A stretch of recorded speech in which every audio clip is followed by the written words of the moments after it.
My family missed my birthday for the 5th year in a row. Then, exactly 7 days later, my mother emailed me a PDF invoice for my brother's yacht party. My name is Katherine Miller. I'm 31 years old, and I work as a senior marine insurance analyst in Annapolis, Maryland. I spend my days reviewing claims for damaged boats, fraudulent charter bookings, and wealthy people who think rules are optional because they own something with a deck and a champagne cooler. Anger wasn't loud this time, it was clinical. I didn't cry, and I certainly didn't press the call button to ask my mother if the invoice for $6,000 was some kind of mistake. In the past, I would have broken down, spiraled into guilt, and probably ended up paying just to keep the peace. But looking at that digital document, something inside me went completely quiet. A cold, unyielding clarity took over. This wasn't a family matter anymore. It was a balance sheet, and my compassion had been a luxury they had overdrafted for 5 years straight. I sat alone at my kitchen island, listening to the ambient hum of the refrigerator. I opened my personal banking application. My fingers didn't tremble as I entered the transfer screen. Instead of the $3,000 they demanded for Brandon's party, I typed in exactly $10. In the digital memo line, I didn't type an emotional essay. I just left 5 words: I am not on board. I hit send and watched the confirmation screen blink once. That was my opening statement. Then, I opened my master spreadsheet of domestic liabilities. It was time to treat my family the exact same way I treated fraudulent maritime claims at work, by following the paper trail. For years, I had been the silent investor in their version of family, footing the bill for a lifestyle they couldn't afford while they conveniently forgot I existed. I started with the streaming services. My parents had been using my premium accounts for 6 years. I logged into Netflix, Hulu, Disney Plus, and Max. One by one, I clicked through the active devices, selected every phone, tablet, and television located at their address, and hit log out of all devices. I changed the administrative emails, updated the passwords to randomized strings, and locked them behind a 2-factor authentication system that only my personal hardware key could authorize. Next, I turned to the credit cards. Years ago, I had added my mother as an authorized user after she wept about an emergency dental bill. I had added my father when his accounts were frozen during a business trip. I even let Brandon keep a backup card when he claimed he needed help with gas. I logged into my private wealth banking portal and froze every single secondary line, deleting them as authorized users permanently. Chloe had my food delivery accounts because she claimed it gave her better corporate discounts. I removed her linked profile and changed the primary access code. They didn't forget I existed. They remembered me perfectly every single time my billing cycle made their lives effortless. It took me exactly 12 minutes to systematically evict them from my financial infrastructure. Inside, my laptop glowed with a different kind of sunrise, the kind made of facts, numbers, and quiet, absolute retribution. I wasn't their emotional punching bag, and I was officially done being a wallet with good manners. Every quiet boundary requires an empirical paper trail. Looking back through my bank statements that night was like reading a forensic audit of my own exploitation. The cold, hard numbers laid bare a truth I had spent years refusing to face. When Brandon crashed his first jet ski 3 summers ago and begged me not to tell Dad, it wasn't his retail salary that covered the $4,000 repair bill. It was my personal savings. When Mom faced an immediate foreclosure notice on her seasonal property because Dad had mismanaged their country club accounts, it wasn't Chloe's social media partnerships that balanced the books. It was my signature on a cashier's check that cleared their back taxes within 48 hours. I still remember standing on the crowded boardwalk of the Annapolis Yacht Club when I was 26. The summer heat was thick and oppressive, heavy with the smell of expensive diesel fuel, salt water, and low country boils. I was holding a leather folder containing my master's degree transcripts, stamped with highest honors. My mother didn't even look up from her cocktail as she handed Brandon the keys to a newly christened center console boat. She glanced at my diploma, adjusted her sunglasses, and said, "That's nice, Katherine, but academic achievements don't build real social networks. Try to look happier for your brother. This is his milestone year." I stood there in the background, holding the camera, taking the photos, completely invisible in a frame that my own labor had stabilized. I trained them to believe my silence was a resource with no expiration date. People looking at my situation from the outside always ask the same short, judgmental question. Why did you wait 5 years? Why did you sit there in the dark and let them treat you like a transaction with a heartbeat? They don't understand that the most effective prisons do not utilize iron bars or concrete walls. They are built out of the slow, systematic weaponization of your own loyalty. When you are raised in an environment where your only value is calibrated by your utility, compliance becomes a survival mechanism. You condition yourself to smile, to pay, and to absorb the humiliation because you are terrified that if you finally stop giving, they will confirm your worst fear, that they never loved you for who you were, only for what you could provide. You become trapped in a state of learned helplessness, treating their emotional neglect like a normal weather pattern, until the day they hand you an invoice that proves your complete erasure has been calculated down to the very last penny. I rubbed my eyes, trying to summon a wave of regret for what I had just done, but there was only an ice-cold peace. For years, I had traded my dignity for the temporary warmth of their approval, pretending crumbs were a feast. But an audit doesn't lie, and neither do bank statements. By erasing me from the guest list, while explicitly counting on my $3,000 to keep their illusions afloat, they had overplayed their hand. They had treated my reliability like a permanent permission slip for my own exploitation. But that night, as I closed the laptop, the ledger was officially balanced. I wasn't running away, and I wasn't throwing a tantrum. I was simply walking out of a bad contract. The quiet didn't last. Exactly 47 minutes after I clicked lock, my phone exploded. It wasn't a call of concern, but a synchronized attack from a family whose free ride had crashed. My mother wrote, "Katherine, what is going on? Your father can't access Prime." My father texted, "The gas card was declined. Fix it." Brandon chimed in, "Why did Spotify kick me out during my workout?" And Chloe dropped a text, "This is so petty. It's literally my show night." Not one person said happy belated birthday. They only noticed the locked doors because, for once, they were standing outside them.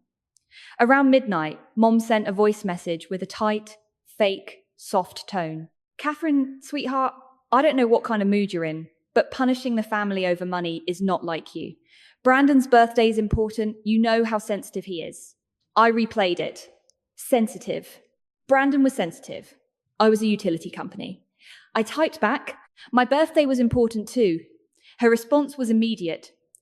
"Don't start drama over that again." That was the moment my last bit of hesitation died. By morning, the family group chat had turned into a courtroom where my boundaries were treated like a crime. My father opened with, "You embarrassed your mother last night. She couldn't finish ordering decorations because your card was declined." Brandon followed with, "Nobody asked you to act psycho over a birthday. You're 31, not 7. Chloe added, "You always do this. You wait until something is about Brandon, then make it about you."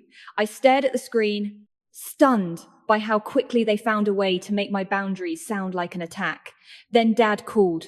I answered, "Katherine." He said, "No greeting, no warmth, turn everything back on, no." Silence. Then his voice dropped. "Excuse me? No, Dad, I'm not paying for the yacht party. I am not maintaining active credit lines for people who don't respect me." He exhaled sharply, like I was an employee refusing a direct order. "We raised you better than this." I almost smiled. "You raised me to be useful. That's different." His voice hardened, stating my birthday wasn't the issue. He claimed family helps family.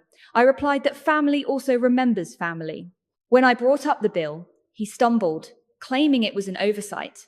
Leaving your daughter off the guest list while billing her $3,000 is a choice.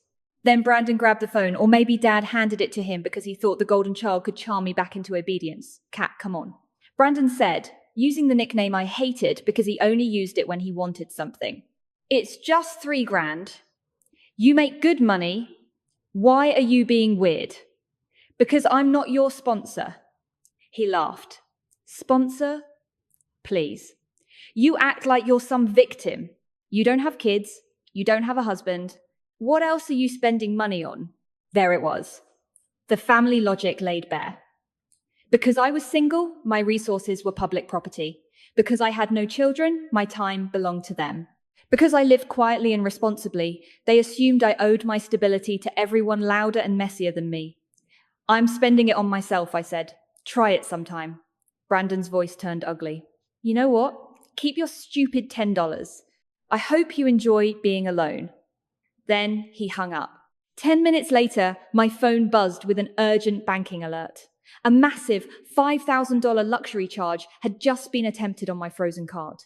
My mother had tried to force a catering transaction through, and when it declined, she called customer service pretending to be me to bypass the restriction. But because she couldn't authorize the prompt on my hardware token and failed the identity verification questions, the security system flagged her for impersonation, locked her out entirely, and generated a fraud report under her name. For a full minute, I just sat there staring at the screen. Then, I laughed so hard, tears came to my eyes. Not because it didn't hurt. It hurt deeply. But because my family had finally done what they always did emotionally. Only this time, they had put it in writing. They accused me of stealing control over things that were mine. I forwarded everything to a secure folder, labeled it Miller Family Boundary File, and called my friend Nathan Brooks, who worked in compliance at a regional bank. When he answered, I said, "You are not going to believe what they just did." After I explained, Nathan went quiet, then said, "Katherine, do not delete anything."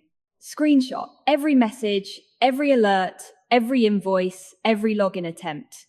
They didn't just throw a tantrum, they created a record. That sentence changed the temperature in the room. A record. My family thought they were pressuring me. They were actually giving me evidence. Within 2 short weeks, the panic had shifted from simple locked streaming apps to a full legal storm. I didn't engage in screaming matches on their front porch. Instead, I took the advice of my compliance friend and brought my boundary files straight to Grace, a sharp asset protection attorney who specialized in maritime financial law. We weren't looking to uncover a crime. We were simply trying to completely untangle my legal identity from any shared liabilities, hidden insurance policies, or co-signed debts that my parents might have anchored to my name over the years. But when you start auditing people who believe your life is their public utility, you eventually find where the greed runs deep. Grace ran a forensic audit on my historical family accounts, pulling records from the regional probate registry. 2 days later, she called me back into her office. The space was dead silent, smelling of heavy paper and ink. She dropped a certified document file onto the desk, and the sound echoed like a gunshot. Her face was completely drained of its professional neutrality. She pointed directly to a legacy maritime educational trust fund established by my biological mother before she passed away when I was only 12 years old. It was a fund intended exclusively to secure my independent career development and advanced insurance certifications. It had a total original value of $150,000. Over a 10-year operational timeline, it had been systematically drawn down to exactly zero. I leaned forward, my chest tightening, as I scanned the signature vouchers at the bottom of the payout logs. The ink read Katherine Miller, but the cursive loops were too tight, the slanting pen strokes perfectly matching the distinctive, aggressive handwriting of my father, completely authorized by my mother. They had forged my signature on a dead woman's legacy to fund Brandon's country club lifestyle, buy his speedboats, and finance Chloe's aesthetic changes.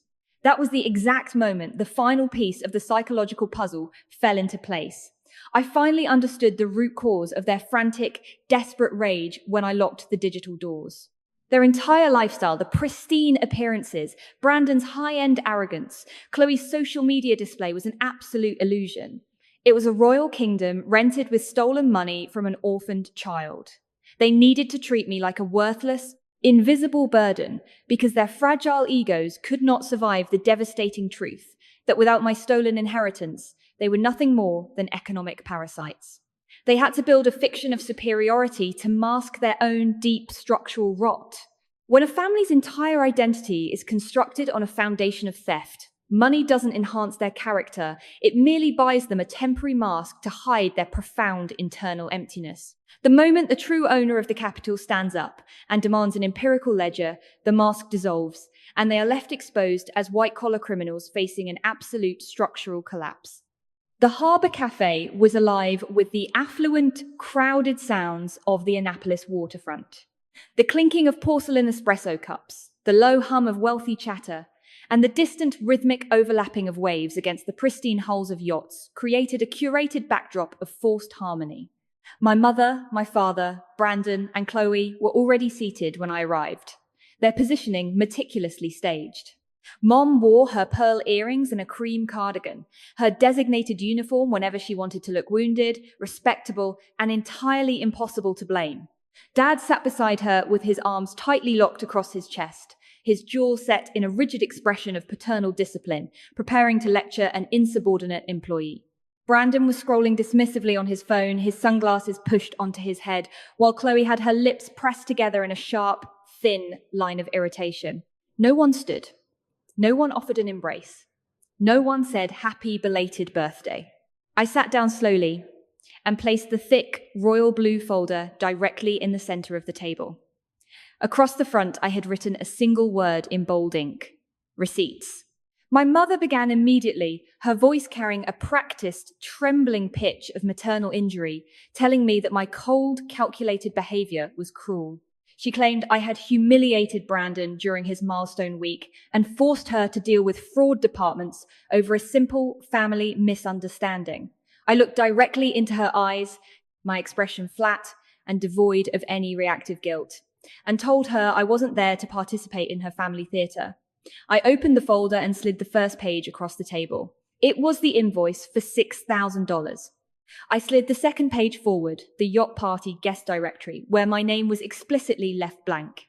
I let the silence stretch, forcing them to swallow the unvarnished reality that they had remembered to bill me, but forgotten to invite me. When my father leaned forward, his face reddening as he commanded me to turn the card authorizations back on or face severe consequences, I deployed the final, devastating asset. I slid the certified probate records and the forensic handwriting logs directly over his hands. I told him to look closely at the signatures, revealing that they hadn't just binned my birthday, but they had spent 10 years systematically forging my name to draw down the $150,000 legacy trust left by my deceased biological mother to fund Brandon's lifestyle and Chloe's expenses. The transition from arrogant fury to absolute terror was instantaneous. My father's hand froze against the paper, his face draining of color. My mother's calculated tears vanished as she stared at the forgery timestamps, realizing her entire lifestyle was an illusion built on grand larceny. Even then, Brandon tapped the table, asking if we could just fix the yacht payment first, because his friends were already arriving at the marina. I actually laughed then, a quiet, final sound. I told him his inability to see past his own ego was the clearest answer I could have received. I gathered my legal files back into the folder, stood up, and told them that from this moment on, they were nothing but strangers who happened to share my last name. I walked out into the cold, salty harbour air, leaving them paralyzed in the wreckage of their own exposure. The structural collapse of the Miller family unfolded with absolute finality. Because the $6,000 charter fee never cleared, the yacht company executed a permanent cancellation by noon, retaining the entire preliminary deposit. Brandon's curated social circle evaporated the moment the private open bar and luxury harbour cruise vanished, leaving him standing on the public pier in complete, unvarnished isolation. One of his friends a video from another vessel with the caption, "Real captains pay their own way."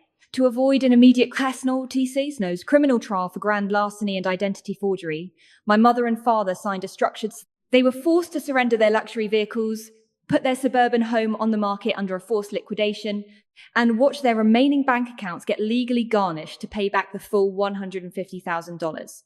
Chloe's social platforms fell entirely silent after extended family members began flooding her comment sections with questions regarding the leaked forensic audit files. Their artificial kingdom of borrowed wealth and superficial status had completely dissolved. For the next 6 weeks, I blocked every number, ignored every email from new profiles, and chose to live completely inside the boundaries of my own life. The silence was clean, like a room after the smoke permanently clears. I went to work, cooked quiet dinners, and slept through the night without waking up to someone else's fabricated emergency. I bought myself the birthday gift I had wanted for years. a weekend sailing course on the bay.